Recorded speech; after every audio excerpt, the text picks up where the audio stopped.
What's going on, YouTube?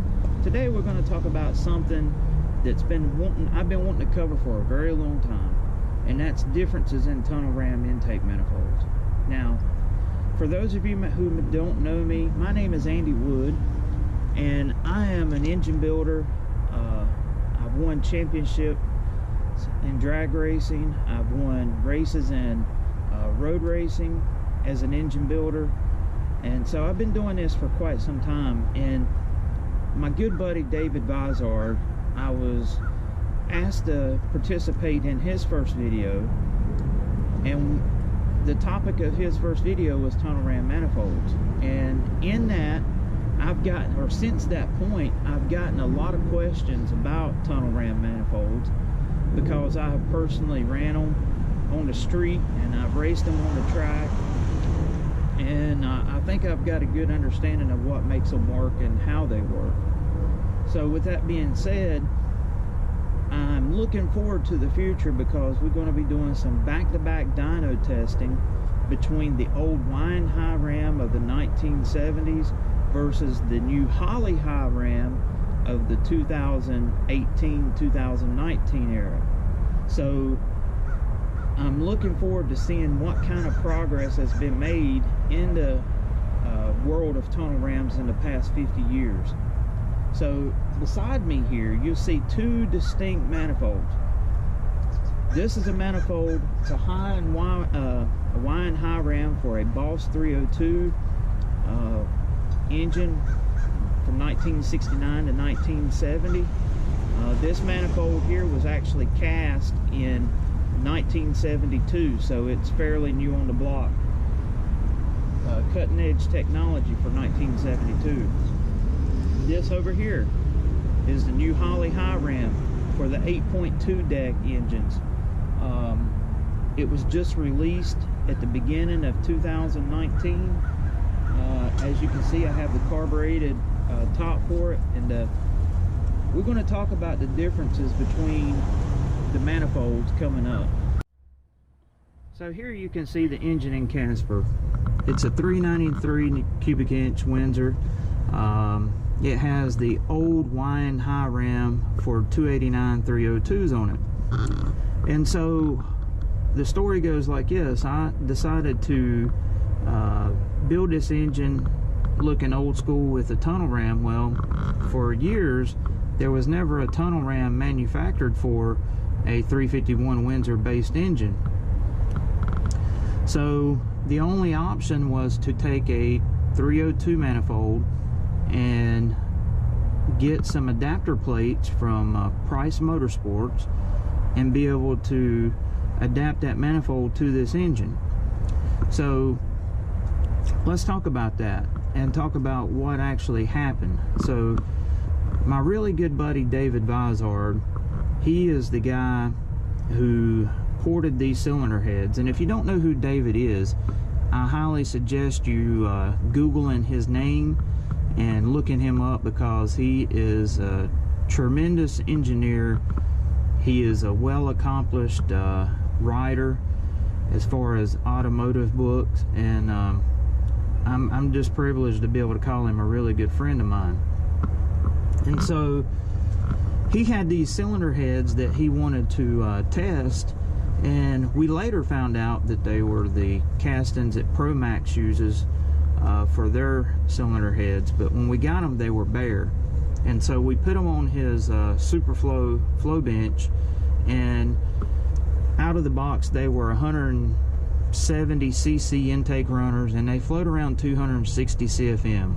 Well, after his magic touch porting, the ports enlarged to 192 to 195 cc's, and the flow went up to 315 CFM.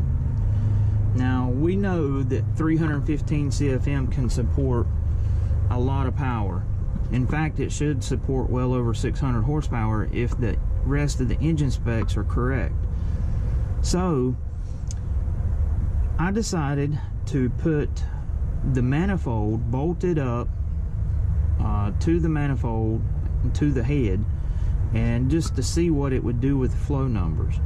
Well, needless to say, we were shocked because the cylinder head flow went from 315 CFM at 625 lift is where it peaked out. It would only flow 240 CFM, and it peaked out only at about 350 to 400 lift. And the manifold runners were they're so small, and there's just not enough cross section there to feed these massive heads. So after about 80 hours of grinding in that Weiand Hi-Ram, now first you must remember that when that manifold came out to the public, there were no aftermarket cylinder heads available for the small block Windsor, because back then if you built a small block Ford, it was a Cleveland, because the Windsor was considered throwaway. And so 240 CFM from a Windsor head would be considered really good back then, and so it wouldn't have been a restriction on any ported stock cylinder head. But needless to say, we spent about 80 hours of porting in that manifold, and when we finished, we bolted it back up onto the flow bench, and we were able to get 275 to 280 CFM out of the manifold. And the decision was made for me to continue running the manifold because I wanted a nostalgia look. And so that left a lot of horsepower on the table. So when we took this engine to the engine dyno, you know, the numbers fell short of what we were actually wanting to see. And I'm hoping to correct that with the new Holley Hi-Ram for the 302 that came out, because that manifold that I just showed you has longer runners.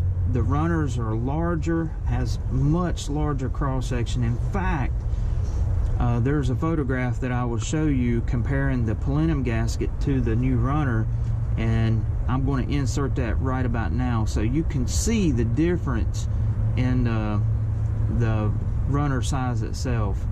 And I'm hoping that combining that together, that manifold with this engine, that we're going to push the power way past 600 horsepower at the flywheel. Now, when we dynoed the engine the first time, it wasn't bad considering how bad the intake was struggling it for air. It made 540 horsepower at 6,000 RPMs, and at 6,500 it pushed it to 575, and it was still actually climbing. So, but with it in the truck and doing drag strip testing with it, I noticed that the fastest runs that this truck has made has been shifting at 6,000 RPMs. I've tried shifting it higher and it actually slows down. So I'm looking forward to seeing what the new manifold does.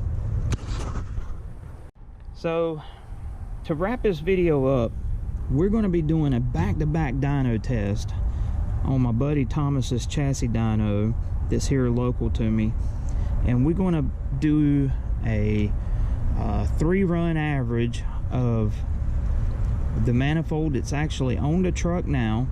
And while the truck is still strapped to the dyno, we are going to unbolt the manifold and bolt this one on and see what kind of difference basically 50 years in technology will make at the rear wheels.